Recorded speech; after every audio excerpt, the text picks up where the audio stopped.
Ruby और महेश की नई नई शादी हुई थी। रूबी कपकपाती हुई ठंड में कपड़े धो रही थी। सर्दी तेज हवाएं शरीर में मानो तीर की तरह चुभ रही थी। उफ, ये सर्द हवाएं तो मेरी जान ही ले लेगी।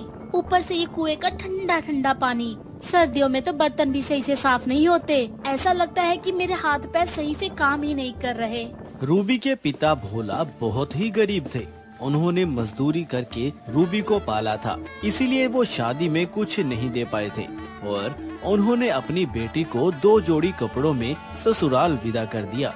नवंबर के महीने में रूबी की शादी महेश से हुई थी। सर्दी आने वाली थी। देखते ही देखते 1 महीना बीत गया और दिसंबर की कड़कड़ाती ठंड ने सबकी रूह कपा दी। सर छुपाने के नाम पर ले देकर एक फूस की झोपड़ी ही थी, जिसमें रूबी के साथ साथ सास ससुर और पति रहा करते थे। शाम का वक्त था।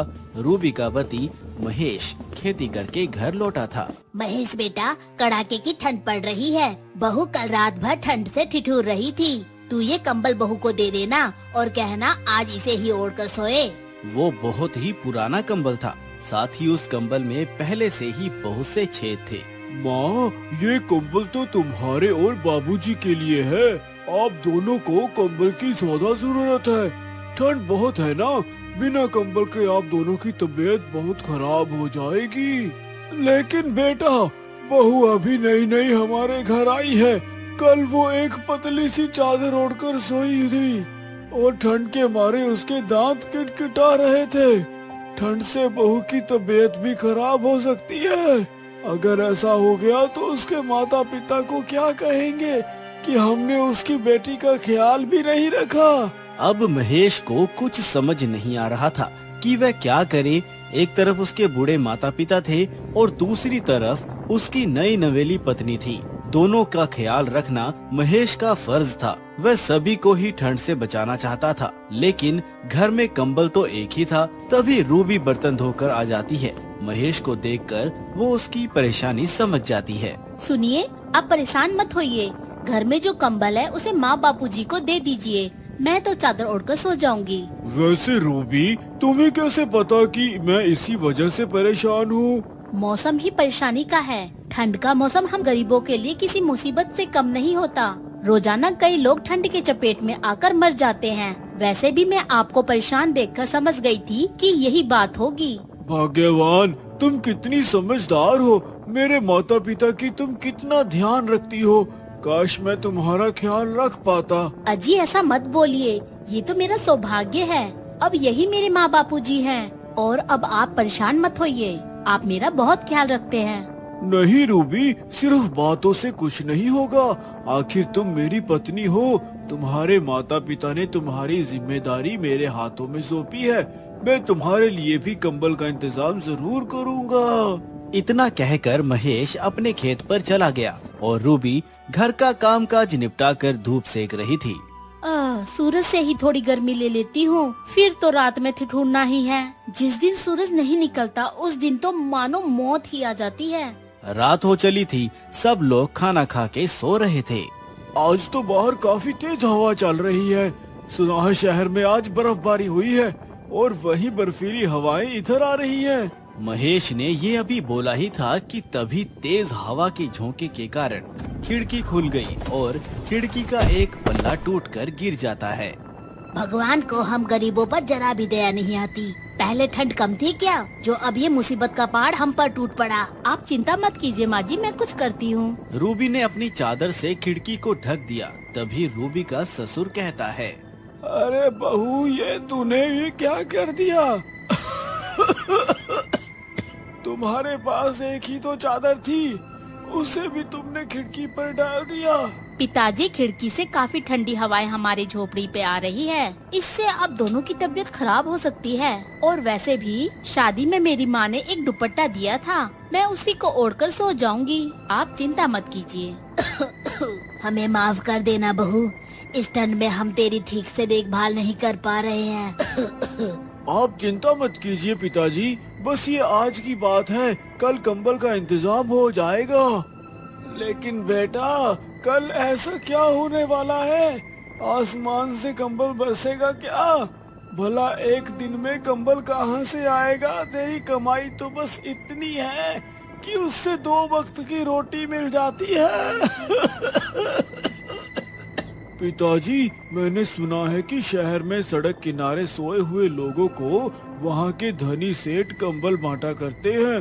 कल मैं भी सड़क किनारे जाके सो जाऊंगा। नहीं नहीं, इतने ठंड में मैं आपको खुले आसमान में नहीं सोने दूंगी। अब ठंड पहले से ज्यादा बढ़ गई है, और वैसे भी आपको कुछ हो गया तो हम कैसे जिएंगे? भाग्यवान, मुझे कुछ नहीं होगा और कंबल मिलते ही मैं घर वापस आ जाऊंगा। फिर अगली सुबह होती है, जहां रूबी का परिवार पूरा जैसे तैसे ठंड का दिन काट लेते हैं। अब रात हो चली थी। महेश सड़क पर सोने जा ही रहा होता है कि तभी महेश की तबीयत ठीक नहीं लगती। ए जी, आपको तो बहुत तेज बुखार है, और ऐसे में आप बाहर जाने की सोच रहे हो?